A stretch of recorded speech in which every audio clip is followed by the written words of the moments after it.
Do you even binge? That's the question. What do you binge? What do you binge, bro? I know you lift 300 pounds, but what do you binge? What do you lay down and watch all day? Welcome back. Lesa Esparza right here. Hello.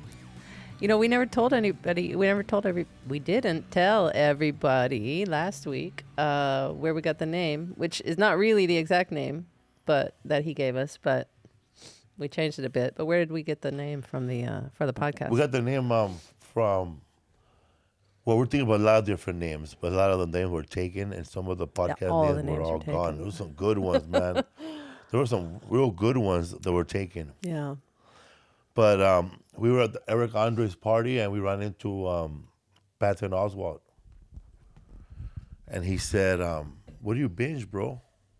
He said, yeah, he had the answer fast because we told him, hey, we're working on a new podcast about binging TV and movies.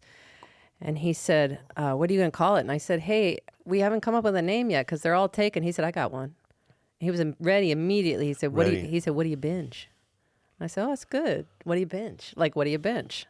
Bench press. What do you bench, bro? But he says, what do you lift, bro? But he says, but then I said, I changed it to, do you even binge? Like, do you even lift? Because it just, I don't know. What do you bench? What do you binge? Kind of sounded a little too weird. Didn't roll off the tongue. So this one's called Do You Even Binge? Do you even binge? That's a good bro. I wanted to add bro, but you didn't want to add bro. But I like bro. Why? What's wrong with bro? No, bro's no good. Too ethnic. We could still call it Do You Even Binge, bro? No. I'm already paying for the logo to be made, so I don't know about that. You know what's funny about him giving us that name is that in Portlandia. He was the best commenter, which I love, and it's going to be one of the little segments we have recurring. But he came up with a name like that, like if that part in Portlandia who written for him because he always comes up with a fast name. He is a writer. Because in Portlandia, like he goes it was an episode real fast about there's a couple and she put her invite out there, and then her birthday party. I'm bringing 300 people, and she goes, "What are we gonna do?" This guy's bringing 300 people. Yeah, he was just joking. And then he goes, that's the guy, man. He's famous for this. He wasn't even like trolling. You see, there he is in the cafe right there, doing his. And another one was, I'm bringing a gun. Can't wait. Bringing a real gun. And then they meet him at the coffee house. Yeah. And he goes, yeah, man, I'm doing the podcast over here. I'm doing a reading. Yeah, he was doing a podcast about the comments, I think. Back then, it was silly to think that he was actually doing a podcast, but now it ain't. Here we are. Anyway. All right. So on this, thank you, Patton Oswalt, kind of. Thank you, Patton Oswalt. For the inspiration. What did you binge? Well, I have something for. Oh, before what? Because you said that we didn't tell him what we binged. I just said we didn't. No, we didn't talk about where we got the title. Oh, the title. The podcast. Okay, yeah, right. Okay. Yeah, we did talk about what we binged last week. But I'm going to give a little history. So on this day in television and movies, this is pre-recorded, obviously. So right now it's May 14th, and so on this day. That's the day I pulled. Seinfeld had its 2-part final episode called The Finale, which is not my favorite episode of the series, but 76.3 million people watched it. Now you get that on a single viral video, right? From a TikToker. You're lucky. If you're lucky. A single 30-second commercial during the finale cost $2 million for 30-second. Was that more than commercial? Yes. The Super Bowl? That was more expensive than the 30-second Super Bowl ad that year, which was $1.2 million. It was being watched all over America, all over the world. I guess all over the world, but I don't know who had it who had it globally back then. But there were watch parties. Show the big Times Square watch party. I think that's Times Square. Yeah. Giant. Look at that. People outside watching this. Anyway, fans mostly disliked the ending and hated its moralistic theme and thought it just wasn't funny. But then that made me think of a line. Well, let me tell you who did find it funny. We pitched this story to Russell Dalrymple, the president of NBC, and he ate it up with a spoon. He was hoping for another season. That's why. Who? Ripple. Well, Dalrymple is Warren Littlefield. Yeah, Warren Littlefield. He just was. I think he was a little lazy because he came into his job on the success of Cheers. You want to hear a funny story? It lasted 11 seasons. Want to hear a funny story I read? Yes, heard please. yesterday I'm dying over here. Yeah. on Kevin Smith. You gonna die. Kevin Smith started on a podcast, from Dogma and Clerks. I actually like Clerks, and he said that he got a call from Harvey Weinstein, right? And Harvey Weinstein what are you wearing? said that because he was telling somebody that Harvey Weinstein had bought Dogma, the original one, right. so he owns it, and he called them up and said that he wants to do Dogma 2. And he was like, "What? Are you serious?" Because Harvey wanted to do Dogma 2? Harvey wanted to do. So he's all super excited, right? And Sucked. he goes, "All right." So he's telling everybody, "Oh man, are you serious?" So he's head over heels, right? So he goes tell his date. He goes whatever, right? But 3 days later, all that shit exploded with Harvey Weinstein, right? Oh, he wanted to do it recently, like Yeah. a few Before he years was locked ago. up. A few years ago, though. Before he was locked up. Wow. Before he was locked Yeah. up. But recently. Not like right after it came out. You're talking about After Dogma already had came out, Yeah. he owned Harvey Weinstein. You're talking about recently right before he went into prison. Right before he went to yeah, prison. yeah. Right before he went to crazy. prison. So he called him to do Dogma 2 because there was already a 1. And so he thought, oh, man, that's cool, man. So then 3 days later, or whatever days later, all the things came out about Harvey Weinstein and all this and that. And he's talking about, I never even know these things, I was never around. So he goes talk to somebody, and then he goes, oh, man. He goes, Harvey was just calling everybody to see where the leak was to see who leaked the information who to had LA leaked the Times. Dogma 2 thing? Oh. No, who leaked whatever happened to him about Sirax. He was calling everybody that he worked with to see who leaked the information to the New York Times about him harassing women. So How could he find that out by talking about Dogma 2? But he was just calling everybody. He didn't just call Kevin Smith. He called a lot of people. But he was like, but that's how we got him in a conversation. Yeah, we're gonna do Dogma 2. So then when he was feeling people out. Oh. Harvey Weinstein was calling everybody, feeling them out. So when he called Kevin Smith, like when he just threw Dogma 2 and they're never gonna make it, but he wanted to see what Kevin's all about. Oh. Like if he knew who the leak was. It's a weird way to go about it. But when you're desperate, that's Kevin Smith's story. When you're like, you try to see where the leak is, I guess. So that was Kevin Smith's story, and he said, but I'm thinking to myself, first of all, how the hell are you gonna believe somebody wants to do Dogma 2? I know.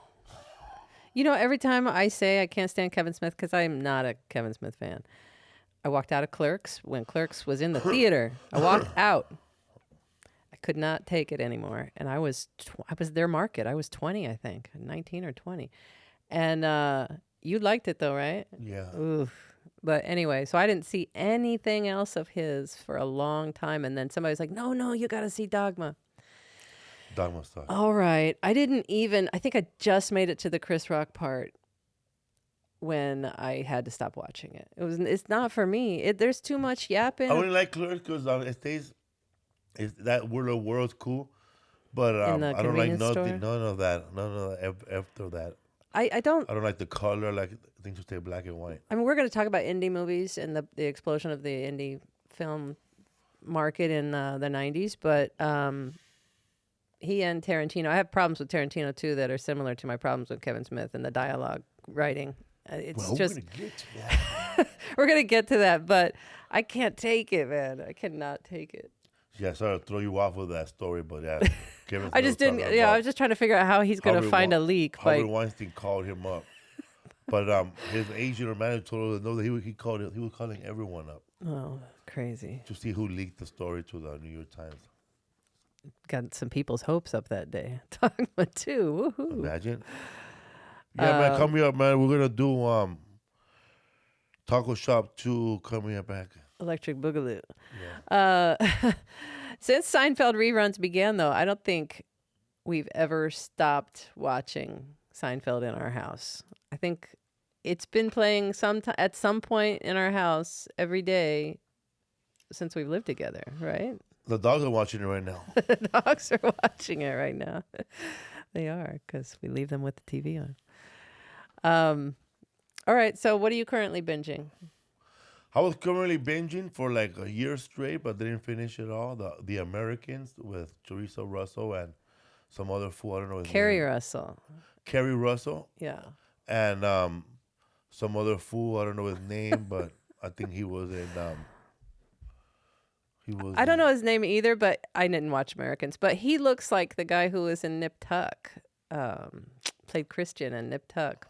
You never watched Nip Tuck, did you? No. So this is about what? This movie is about It's a show. Yeah. It's a show about spies. This family, Carrie Russell and her husband, they were planted into America, and they've been studying to be Americans for at least 20 years in Russia, and they finally move in and they infiltrate America, and they do a lot of bad shit. Like they steal a lot of plans. They put a tape recorder in a copy machine. They kill people. They make a lot of treaties with like Black Panthers in America. A lot of terrorist groups in America. It's pretty good if you like that kind of stuff. It's pretty much about the Cold War. But is it set in the 80s? It's set all after? in the 80s. Oh, okay. It's badass, man. Like they show Ronald Reagan. The crazy thing is they have 2 kids, right, together. They actually had kids on the show, right? Yeah. The couple. But they technically don't love each other, right? No.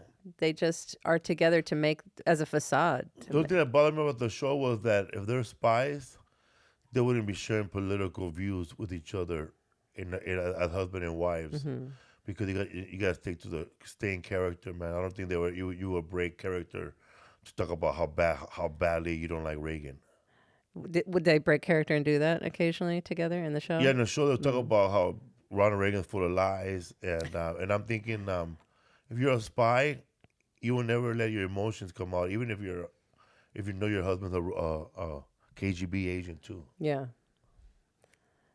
it's weird. Well, so when I don't know when last year when I guess they traded spies, and there was these one spies that were living in Argentina, I guess somewhere, but they were pretending to be Argentinian living in America, and they did the spy trade, and they compared it to this show when it happened.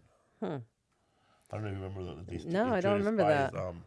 Biden traded some spies last year, right there, and they caught it because they had caught. Oh, it was Russian and Russia Argentine. caught an American spy, okay. and they traded spies from each other. But I don't remember that at all. That family, when they went to go treat Putin knew immediately that they didn't speak Russian, and he greeted them in Spanish. Damn. Buenas noches, buenos días, ¿cómo están todos? Like, hey, how are you? Good to see everybody, all in Spanish, because the kids were raised as Spanish in Argentina. They were spies. Crazy. They were living. And they weren't forever. killed in Argentina, or like Well, they were not killed. They all captured. They were all held. Wow. They were. They got lucky. It was a trade between. They're holding flowers. Like they're welcome back. Like, do they have intelligence they're going to pass on to the Russians now? I don't know. Did they? I'm sure they gathered some stuff, right? That's crazy. Yeah, it's funny, and like whenever somebody dies in America in the show The Americans, they're paraded in Russia like the biggest hero. Crazy. I've been binging something. Well, I'm still in the true crime stuff, but what I'm binging now is Accused. No, well, Columbo's always on Saturdays. That's Columbo Saturday, and I clean and I work while it's on. And the dogs love it, so don't talk about my Columbo. But I'm watching Accused, Guilty or Innocent, and it's funny that this person with the ponytail in the foreground, I guess, down the bottom, looks like that. I never saw the poster of it, but that a lot of the people who are in this show look like that. with that ponytail. Anyway, it's each episode is a true case, and it features a person's case as they go through their criminal trial.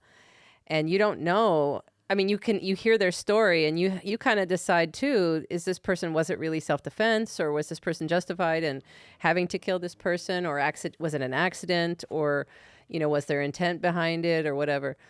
And they take you through the case. You see them meeting with their lawyers and like forming their case and going through practice, and whether the lawyer feels confident putting this person on the stand or not. And then it goes through the trial. Sometimes the cameras aren't allowed inside, but usually they are. And then you can see some of the testimony and everything, and you could see the prosecutors working. But you're watching the defense attorneys and the accused, I guess. And then sometimes you see them walk out as a free man or woman. And then other times you don't see them anymore in the episode because they went straight to jail.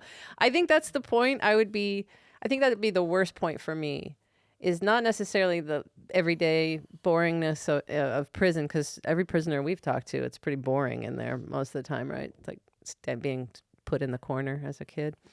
But I think the worst part for me would be that courtroom part where my family's in there with me, and then all of a sudden I just leave the world. I have to leave, and that's it for me. I think I would be crushed. I might fall to my knees in that hallway that they take you to when you leave the courtroom. I don't think I could deal with that part, because that's where the weight of it all hits you. But anyway, so yeah, those cases are crazy. Some of them, you just get so frustrated. There's one case with this woman, one of the first, I think in the first season. She's young. She was in a car accident, and I think it was her fault. And so she had to go to jail and get fingerprinted. I think something happened. It was either like a DUI or something. She had to get fingerprinted. They ran her fingerprints. This woman's like 20 or 21 at the time. They ran her fingerprints, and they found them in the system from a crime that was unsolved. And it turns out that crime happened when she was like 11 or 12, something like that. And she was blindsided by this because she didn't know her fingerprints were in the system. Her fingerprint was in the system because it was found on a roll of tape, duct tape, in this guy's house. And they're claiming he was duct taped and tortured and killed in his house during a robbery. And this girl was 12. She had nothing to do with this thing, obviously, in my mind and many other people's minds. But she was sentenced to prison, and she's like 22 or 23, and she had 2 kids. And she had to say goodbye to her kids and everything. And she appealed. No, what happened was, this person lived next door, I think, to her grandparents. And there was a roll of tape in this workshop that they both had access to. And the little girl would play with her grandfather's stuff. And so that they think that's how her fingerprint got on this roll of tape, or her thumbprint. And I have a feeling that her grandparents did something with this guy, honestly, or had something to do with the robbery and the murder. But she wasn't aware of anything. They didn't prosecute her grandparents or anything. But it's just weird that this tape roll ended up in this guy's house, duct taping this guy. But she was railroaded all because her thumbprint was in there. And it was so sad. And they even did an appeal, and she didn't get out that second time either. Oh my God, it's so frustrating. Anyway, so sometimes you're left with no hope.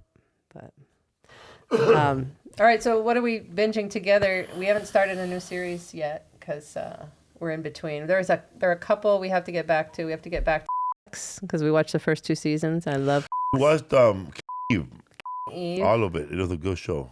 Yeah, but we're not talking about that though. But we did binge that though. Yeah, but that's another episode. We're going to talk about all those. I'm talking about what we've been watching series-wise. I'll cut that out. Well, we're going to do another episode on Bridge Waller or whatever her name is. And a woman has been arrested accused in the deadly shooting of her husband. Cut that off to the moving on and Phoebe. And his mean snap at me. Cut that off too, please. Leave that on.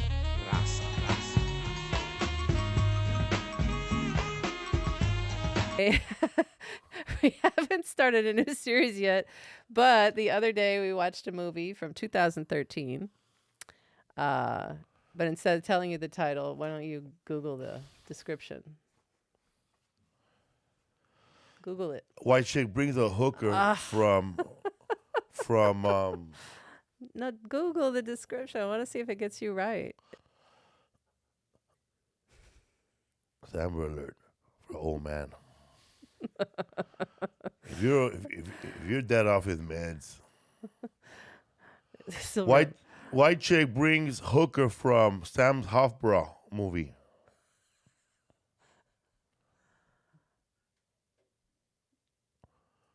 White chick from Silver Lake brings hooker home from Sam Hofbräu movie. Nope. Give you white chicks. Woman from Silver Lake brings prostitute home from Sam Hofbräu. Oh, this is the first time it's ever failed. I'm saying it wrong. Movie about a woman who brings hooker from Sam Hofbräu to Silver Lake. No, it's not working. Anyway, it's called After. Yeah, Happy Hooker. The Happy Hooker goes Hollywood. No, it's called Afternoon Delight. Pretty Woman. It's called Afternoon Angel. Delight. The girl next door, a hooker of a film. None of them showed up. I know, that's weird. You know, Felipe's Googling attempts are always spot on, but this one's not. It's all right. Hooker from... It's all right. The moment has passed.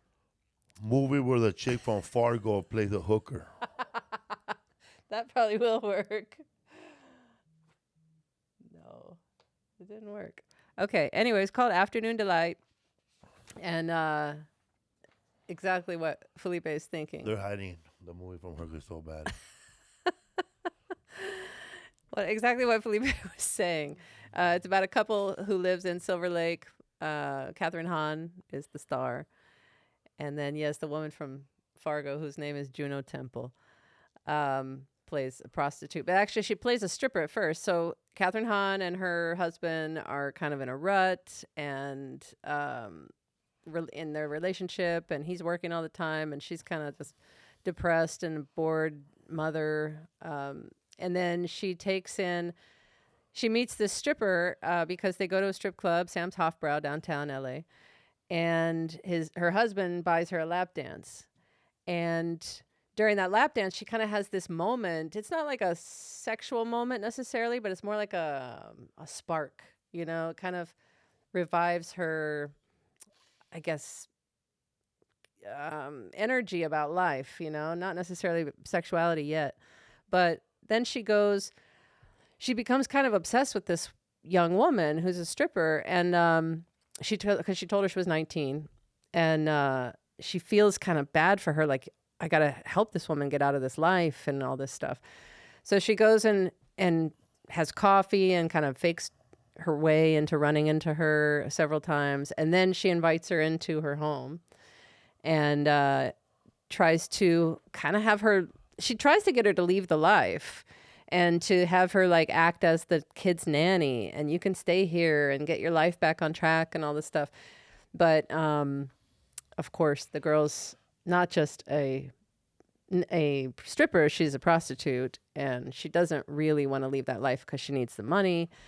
And crazy things happen after she lets loose again in this suburban world. And they throw in the word Captain Save a Hoe, like they just learned it. That's true. I went through it like 4 times. Shout out to E40 and Felipe. E40 and Felipe. Yeah, man. And like she felt like, I don't know why. I don't understand the movie, how she felt like an attraction to her. Like she felt woken up. But then she felt like, oh, but I also got to save her too. It didn't make any sense. I think she felt not an attraction to her. I think she felt like awakened in her own sexuality. Because like, okay, when you're wearing sweatpants every day and you're covered in kids' food and vomit or whatever you're dealing with with your kid. And she's going to all those stupid school meetings and everything, PTA meetings, the fundraisers for school and stuff. She's just like run down and bored. And so this kind of gave her a new window into a new part of life, you know? So that's why I don't think it was a sexual awakening or a sexual spark. It was just more like, oh, here's a new part of life I hadn't thought about, you know? But then she does become interested in everything else she does. And then part of it is about saving her, but part of it is also this woman like is doing something that's so foreign to me, you know? So it kind of wakes her up. But it's okay. It was good. It wasn't as funny as other things Kathryn Hahn's been in, because she's hilarious and almost everything else. She's been in Bad Moms, stuff, all those Bad Moms movies, and then Step Brothers. She's so funny in Step Brothers. She steals the movie in Step Brothers, I think. But you told me about another like hooker with a heart of gold movie, right? Milk Money. Milk Money. Melanie Griffith and Ed Harris, 1994. And that's about what? Teen boys. They bring a hooker to their house because they want to see first they want to see a naked body, a naked woman, and this is the beginning of the internet, so there wasn't really much of that in '94. But then they spend all their money and somebody steals their bikes when they go to the big city to find this hooker, right? It's been a long time that I've seen this movie. Yeah. So then they're stranded and she agrees, she feels bad for him, so she takes him home in her pimp's car. And then her car breaks down, of course, conveniently outside of the boy's home. And so she goes in to use the phone, and Ed Harris comes home from work and he sees this woman using the phone. They make up a ruse of who she is. Oh, yeah, he's a single dad, by the way. Yeah, single dad conveniently, and looking for a mom, looking for a wife, whatever. Every single dad's dream, man. A hot, blonde with curly hair, shows up, prostitute, and wants to do chores. But he doesn't know she's a prostitute yet. And the kid has her living in the treehouse, I think, right? Doesn't tell his dad. Treehouse of horrors. And then... eventually, of course, she and Ed Harris fall in love, I guess. I didn't see it. You told me. But then... they have little milk cartons. But neither of these movies won an Oscar. But Prostitution, I've always told you, if you play a prostitute or someone who's mentally incapacitated, you're going to win an Oscar. It just is a fact. And I didn't know how many movies have won Oscars that are either about prostitution or or how many movies brought a prostitute to their house? Yeah. And let her stay there, like Risky Business, Tom Cruise. Yeah. But Luann. No. 17 Oscar wins for portraying prostitutes. And one of them is not a best actor. I'll show you that. But the first one is 1928, the very first Oscar ceremony. Janet Gaynor won for Street Angel, about a woman who turns to prostitution in order to fund her dying mother's health care. So the very first Best Actress Oscar was for a prostitution movie. She's there for her mom. And that's in the folder of prostitution movies, if you want to go there. That's 1928. 1931, another, Helen Hayes won for The Sin of Madeline Claudette, about a woman working as a prostitute and thief to support her son. 1946, Anne Baxter won for playing a prostitute in The Razor's Edge, about a World War I pilot. She was like a childhood friend who turned to prostitution after her kid and her husband died. Fucking whore. 1948, Claire Trevor won for Key Largo. She played an aging sex worker who was also an alcoholic. The worst of times, kid. 1953, Donna Reed, who is usually blonde. She's a brunette in this one, in From Here to Eternity. And she's in the movie, she's portrayed as a social club hostess who used to be a sex worker. Although they didn't use the term sex worker back then. I didn't know she was I saw the movie 3 times. Yeah. I never noticed that she was a prostitute. But because it was more conservative, isn't that crazy that in 1953 it was more conservative than 1928, 31, 46, 48? So 53, I guess that's when America became great, huh? So she's now that we don't talk about prostitution. So she's a social club hostess. But so she was really a prostitute in real life. In the book she was not Donna But Reed. I seen the movie a bunch of times. Never noticed she was a hooker. Yeah, but that's There was they no money down exchange or nothing. no, they downplayed it because in the book she is a prostitute. 1955, Joe Van Fleet in East of Eden, which was Steinbeck. Steinbeck wrote a lot about this one particular prostitute, as kind of comparing her to the devil in his books. But in East of Eden, she's kind of the devil, basically, this woman. She won Best Actress. For 1958, Susan Hayward won Best Actress for I Want to Live, which was an adaptation of the life of Barbara Graham, a sex worker and petty criminal convicted of murder after a botched robbery. This is real life. And she was executed with her accomplices at San Quentin. She was executed a couple of years before the movie came out. 1960, both Best Actress and Best Supporting Actress Oscars went to actresses playing prostitutes. Shirley Jones and Elmer Gantry and Elizabeth Taylor in Butterfield 8. Same year? Yeah, same year. Best Actress and Best Supporting Actress. Oh, the Chinese year of the cock. And then 1969, Midnight Cowboy. Of course, Jon Voight didn't win, but it did win Best Picture, Best Director, and Best Adapted Screenplay. That was male prostitution. Whack, man. Why? That movie, like, Midnight Cowboy? yeah. Whack how? So the whole time thinking, man, ain't no. This urban cowboy really thinks women want to be with him. Oh, male prostitutes. No woman is picking up a male prostitute off nobody the looking street. for a male prostitute that's a woman. No, man. no. Yeah, I wonder if they. If you're dressed up like a cowboy and you wait in a bathroom stall, it's gonna be all dudes. Of course, it's all dudes. You go to any bathroom in West Hollywood, any bathroom in Echo Park, stall open, it'll be a dude there waiting. Of course. Reading a Mad magazine. Look, women don't need a male prostitute. You can go to the grocery store and there will be dudes there. You could just talk to any of those dudes. And does the husband like a con man, trying to con him through the whole movie? He's a hustler. Yeah. I don't know if he's trying to. I don't know if he's trying to con Jon Voight. Is he? No, but I he think dies, he died. Yeah, He's he sick? dies at the end. He's sick. Spoiler alert, 1969. But yeah, there's no way a woman is paying a male prostitute off the street. It just ain't happening. It ain't happening, but and for the movies they did. 1971, Jane Fonda won Best Actress and Worst Mullet Award for Clute. She has the worst haircut in the world in this movie. And there's a second photo. Like so that's Theo Von's mom. Theo Von's mom. That one is there it is. It's just the worst haircut, man. But You will have a podcast, son. But it's a great movie. I like Theo Von's mom. But it's a great movie, though, because she's a prostitute and she helps a detective solve a case that involves the guy who's been stalking her, who I guess was a John at one point, a trick.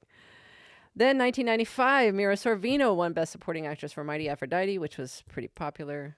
She plays the biological mother of Woody Allen's adopted son, and he connects with her. 1997, Kim Basinger, LA Confidential, won Best Actress for playing a prostitute interrogated by an LAPD officer, Russell Crowe. 2003, Charlize Theron won Best Actress for Monster, where she's a prostitute and serial killer, Aileen Wuornos. 2023, I didn't know what this movie was about. I didn't see it because I don't see movies with people dressed like this, but Poor Things. Poor Things with Emma Stone. She's a Frankenstein monster, I guess, of sorts. A prostitute? Yeah, that she becomes a sex worker at one of parts of her life. It kind of follows her life after she gets this brain transplant. She becomes a sex worker at a brothel eventually. So she won for Best Actress. Is she a robot? No, she's a Frankenstein monster. She's like a body that they put a different brain into. And she becomes like aware of the world, I guess, slowly, and then becomes a sex worker, I guess, on her own. I didn't see the movie. Like I said, anybody wearing that dress, I'm not going to see a movie with that on the cover. That's not you like stuff like that. Turn of the century sort of looking period pieces. Ugh. Most of them are not for me. How you could just grab any random woman off the streets to make her prostitute. So you're gonna waste all that money I don't think construct a woman like a Frankenstein. it didn't sound like he's trying she to. must stink, right? Yeah, of course. I don't think he's trying to make her a Unless prostitute. you change that She vagina becomes every year, man, with a new one, man. I think she becomes a prostitute on her own after getting more worldly and knowing about the world, or maybe just to survive. I didn't watch it.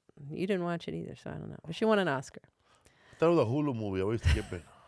I don't know. Was it a Hulu movie? That I don't know. 2024, Mikey Madsen won for Honora, which was the most recent one. She plays a hooker who marries the son of a Russian oligarch, and then his whole family comes to the U.S. to try and undo that marriage. I didn't see it yet, but we're going to do a separate episode on Florida Project, which is one of the best movies I've ever seen, and two of the best performances I've ever seen in my life by the prostitute herself and the child. That girl is such a good actress, that little kid. And anyway, we'll talk more about that in another episode. So that's 17 Best Actress and Supporting Actress wins for prostitute roles. And Elizabeth Shue, I was wrong. She did not win for Leaving Las Vegas, but she was nominated. So in order for DC movies and Marvel, there has to be a hooker superhero. A hooker superhero. For there to be a hero. Might finally win an Oscar, yeah. Who's that whoremonger?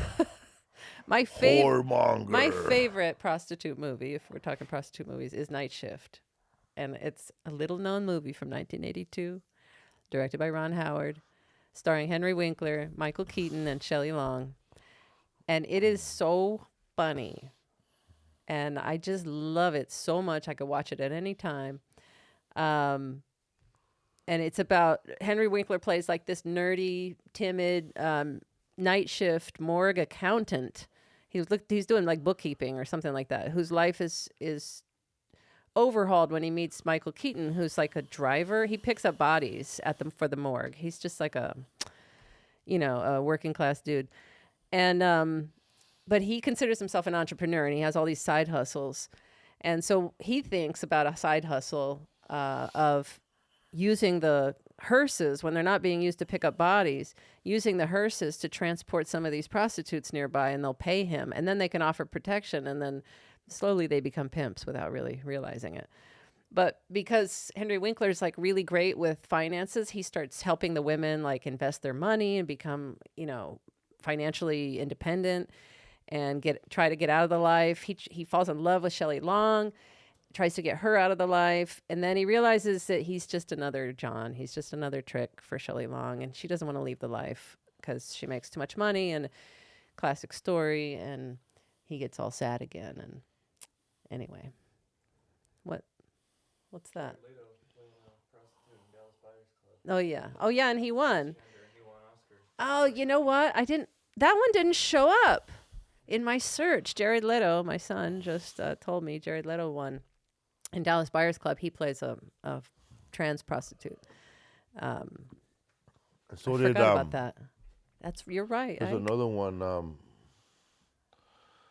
The one where it's hard out there for a pimp. They were all prostitutes. Oh yeah, they were all prostitutes. Did any of them win an Oscar, or was it nominated? It was not. The movie won Best Picture. Best Picture. Okay. Yeah, Hustle and Flow, right? Hustle and Flow. Yeah. And she has to sleep with a guy to get those the new microphone. So Taraji Henson the white chick. That was a big part of the movie. Without her going down on that. Taryn Manning, yeah. Without her sleeping with that guy, there ain't no rap movie. They ain't no nothing. It's hard. Yeah. Hard out there for a pimp. And what did he do? He just had to write songs. He had to do his thing, man. Man, I'm a big mathematician now. Oh my God, yeah, he is. He's like a physicist now, right? Let's not forget. What is happening to him? What is happening to him? E equals MC squared, man. What's his name? I can't even think of his right now. Theodore Washington. No. Travis Mann. What is his name? Howard. Terrence Howard. God dang. Anyway, all right. Speaking of people who are dressed like prostitutes, let's move on. We're done with movies. We'll talk about the Met Gala outfits from last week. The Met Gala is a big celebration ceremony. What do you think happens at the Met Gala? Everybody meets. I met him at the Met Gala. a good answer. And they meet up for art, I guess. I don't know. I don't even think there's art happening there. It's really like It a was celebration of fashion. I now. thought it was like a fashion show where people actually. It did not used to be this crazy. I thought it was a Met was about The Met is designers showing off with their clothes and people buy them. No. No, it's the Met is the Metropolitan Museum of Art, but the gala is like just a bunch of. I don't know what it started as. Honestly, I didn't read about why it started, but it used to be just a party for the museum. I thought, like a big celebration, but then it became a fashion show, and they started working with all the artists. Start showing up with some crazy theme. Everybody dresses up like the end of Star Wars when Chewbacca and everybody getting their medals. Yeah, because I think Anna Wintour from Vogue, she's like the person who invites everybody, right, or puts together the themes and stuff. So there's a theme every year. What's the theme this year? This year it was super fine, tailoring black style, which is basically like focusing on dandyism. You know, we talked about dandies before, you and I. And dandyism was big in the black communities, especially like Harlem during the Renaissance and the 20s and 30s, and talked about it basically was. Dandyism was a way of kind of saying, hey, we belong in high society and sort of look at me, even though we've been shunned in society, especially from rich. Look up modern dandy, dandy in the Congo, and those guys are really sharp. Yeah, those guys get crazy in Africa. They really are. So there they go. Yeah. See, that's the shit right there, man. Yeah, that's dandyism right there. That there. dandyism in the Congo, and those guys are dressed really fine. Yeah. Like, so it's like impeccable grooming, impeccably overdressed. With the shoes, socks, everything matches up. Oh, yeah, everything. Yeah. And just rebellion against societal norms. So you'll see like mixing of colors or mixing of, sometimes they'll throw like a dress over pants or whatever. A lot of capes, a lot of hats. But anyway, so let's show some of the ones I put in that folder, which, you were starting with Coleman there. So Coleman, Domingo right there, giant, looks like a choir robe, actually. They just came from Black Panther's funeral. And then, who's next in the list? Not everybody stuck to this. I pulled out the ones. That's Whoopi right there. She actually did stick to it, but she looks weird, man. It looks like she's bald now. Almost. She looks like she got the urban version of Monopoly game, and she's about to go to jail, like the chance card. The chance card. Oh, and then Chapel Roan. I don't know. I don't dig this girl at all. She's so strange looking. That's not dandyism to me. That just looks like 70s or something. Let me see. That looks like glam rock. You see her? She's on the right there. Yeah, she look like damn. She looks like a zombie. Her face. Go to the next one. She looks like she bought the Game of Thrones or something. The Hunger Games that she ain't hungry. So Jaden, there's a two-parter. Jaden, there's another one that's more zoomed in on his face, but this is a little dandy, kind of that jacket Will Smith's draped over. son? Yes, but look at. I mean, he has a scribble on his face, like a. This is not drawn on the picture. It's like a scribble thing. It's not even. I thought it was trying to be like spectacles or something, like glasses. It's just like he draped a tape, like he unwound a tape and a cassette tape, and it's all. This is what happens when your parents when your parents come from new money, and they're rich for the first time, and they ain't got time for your kids, and nobody tells your kid no. Like he wrote it in his face. He goes, "That's good, son. That's art." He probably wrote all over the walls when he was a little kid. Nobody stopped him. Nobody slapped him in the hands. And he would have been hit in the hands one time. He would have never had that idea for scratching his face like that. Scratch it. This is something laid on top of it. I don't even know why. Why?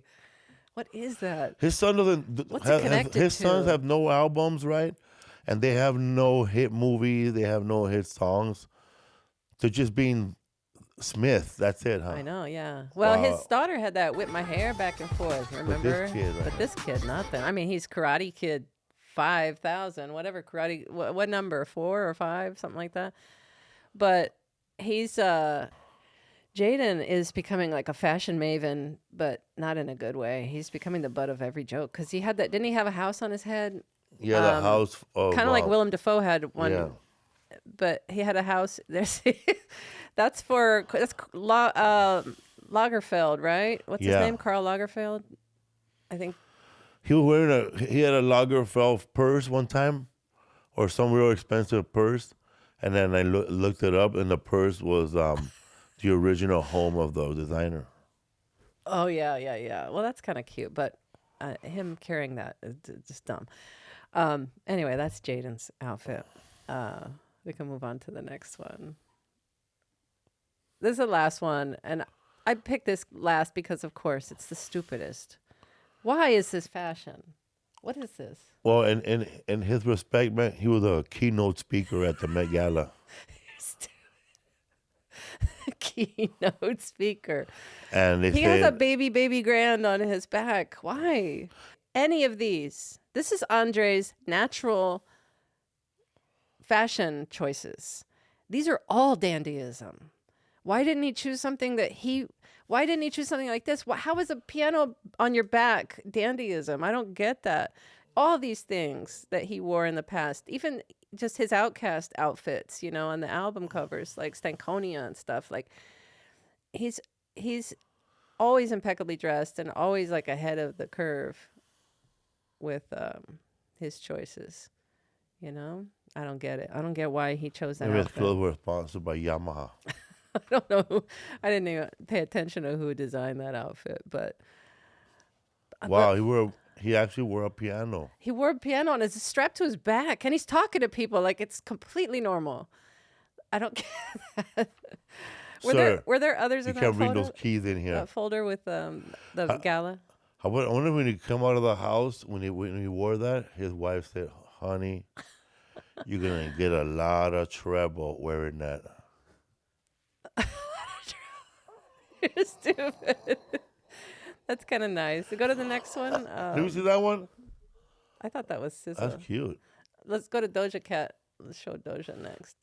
There's Doja right there. Amazing. Looks awesome. Lauryn Hill. Dandyism. There's a lot of umbrellas. Remember the guy who used to work for P. Diddy? What happened to that dude? He disappeared as soon as all this Diddy stuff. He had the umbrella to block all the baby oil excrements that were flying everywhere. Excrements. But I mean, what happened to that guy? Bentley Farnsworth Bentley Farnsworth, is that his name? Right? Farnsworth Bentley. Probably a witness now. He used to carry an umbrella for P. Diddy all the time, and he was just his like sidekick guy. But what happened? Remember him? But what happened to him? Because he's probably got all the details on the freak offs and all that stuff, right? He looks like he had his own show on MTV, yes. like trying to be an assistant. I bet P. Diddy put him in his place several times and was like, "You're gonna do all these demeaning things as my umbrella assistant." Because when it rains, it pours. All right, so Jenna Ortega, and back to the pictures here. Let's just get through some of these. There's Jeff Goldblum showed up for no reason, just said, "Oh, I found a cape out here. I'm gonna put over my regular suit." And looking at Freddie Blassie from WWE. Pharrell could have done better here. Those short legs with wearing those bell bottoms, that does not work. I know, man. He looked like a lieutenant in Old Navy. At Old Navy. Rihanna, pregnant. Child number 3. She wearing that hat from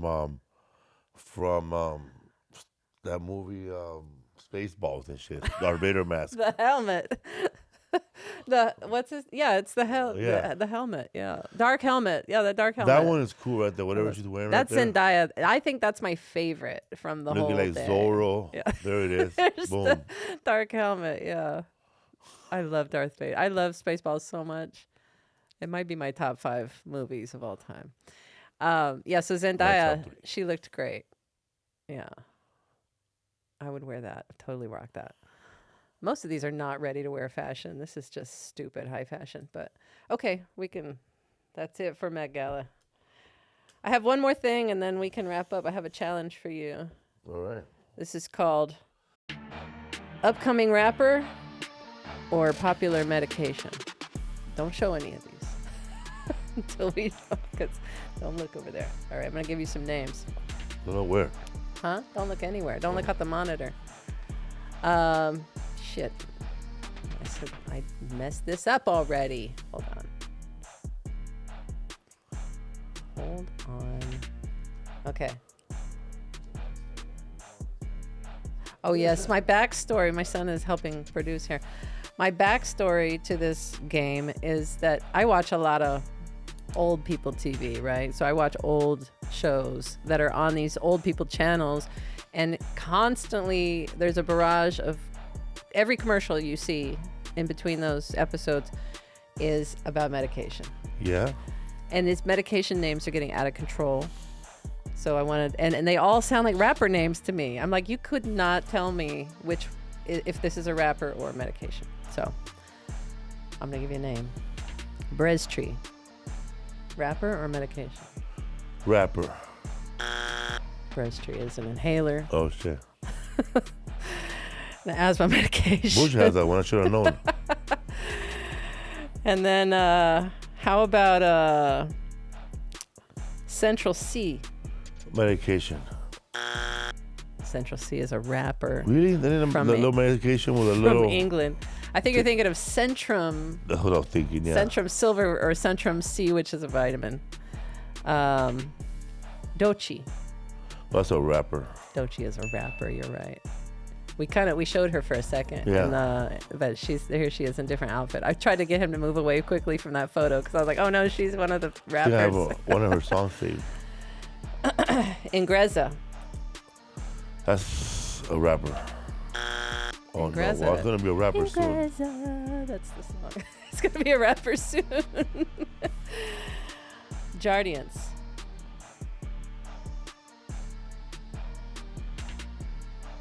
Medicine?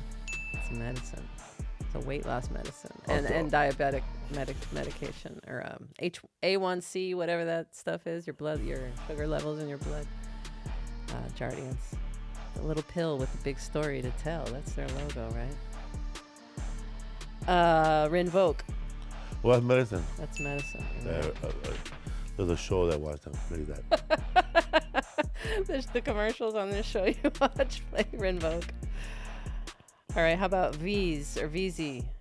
Rapper. From Philadelphia, right? I don't know where he's from. Oh. Isaac, you know where he's from?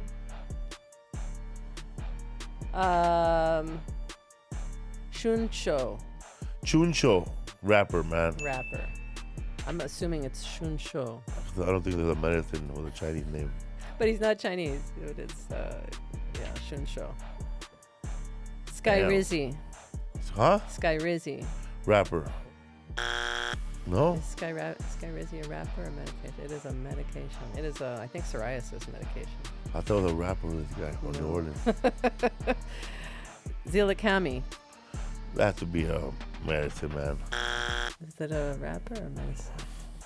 Zilakami is a rapper. Damn. I don't know what's going on in that photo, but he's a rapper. He's Tylenol. It looks like he needs Tylenol. That's the show. That's all I got. Anything else? What do you binge? No. Do you even binge, bro? Do you even binge, maybe bro? this name isn't working for us. Send us your name suggestions. No, I like that. Hey, It has to be binge. Do you even binge? do you even binge? I'm open to Thank you, everybody suggestions. who's watching this, especially people with baby gums. What? They need love too. Because just thought it was this I rapper. think his teeth are broken. I think his grill came off.